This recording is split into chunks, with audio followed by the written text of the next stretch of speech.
आज का मेरा विषय है आखिर कैसे पाएं परमेश्वर को। क्योंकि हर कोई जानता है कि पाप का घड़ा भर चुका है और दुनिया का अंत निश्चित है। और इन अंतिम दिनों में भी ऐसे बहुत से लोग हैं जो अपने जीवन का सुधार करके परमेश्वर को पाना चाहते हैं और सही ज्ञान की इच्छा में साधुओं की मंडलियों, मज़ारों या उपदेशकों के पास इधर उधर भटक रहे हैं, लेकिन उन्हें अभी भी सही ज्ञान नहीं मिल पा रहा। वैसे तो कई धार्मिक गुरुओं ने अपना निस्वार्थ लोभ, लालच और ईर्ष्या रहित जीवन जीकर लोगों को एक अच्छा जीवन जीने की शिक्षा दी है। इसके अलावा यदि हम बाइबल में भी देखें तो परमेश्वर ने मनुष्य की उत्पत्ति के आरंभिक समय में 10 हुक्म की आज्ञा दी थी, जो इस प्रकार हैं। इसमें पहला है कि मैं तेरा परमेश्वर हूँ, तू मुझे छोड़ दूसरे को ईश्वर करके ना मानना। दूसरा, तू अपने लिए कोई मूर्ति ना बनाना और ना उसकी उपासना करना। तीसरा, तू अपने परमेश्वर का नाम व्यर्थ में मत लेना।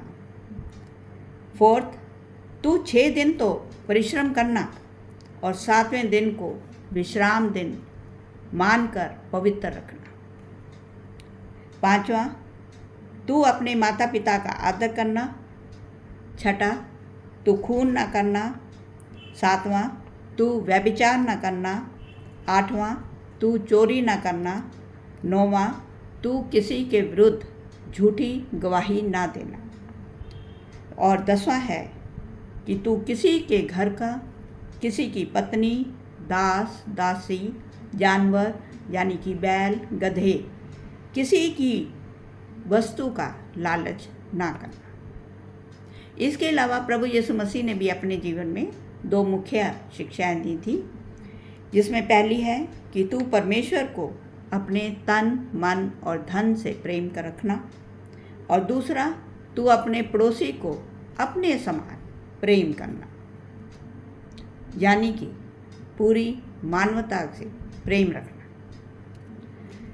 ऐसे बहुत से लोग हैं जो धर्म की वास्तविकता को नहीं जानते, लेकिन फिर भी एक अच्छा जीवन जीने की इच्छा रखते हैं।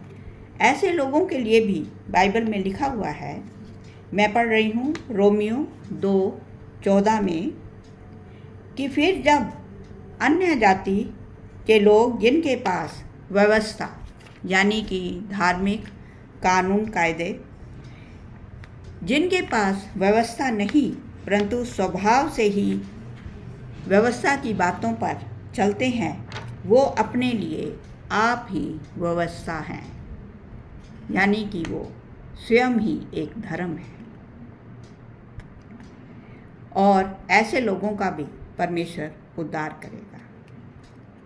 तो इसलिए आइए आज ही हम भी अपने जीवन में सब प्रकार के सुधार कर लें, कहीं ऐसा ना हो कि देर हो जाए।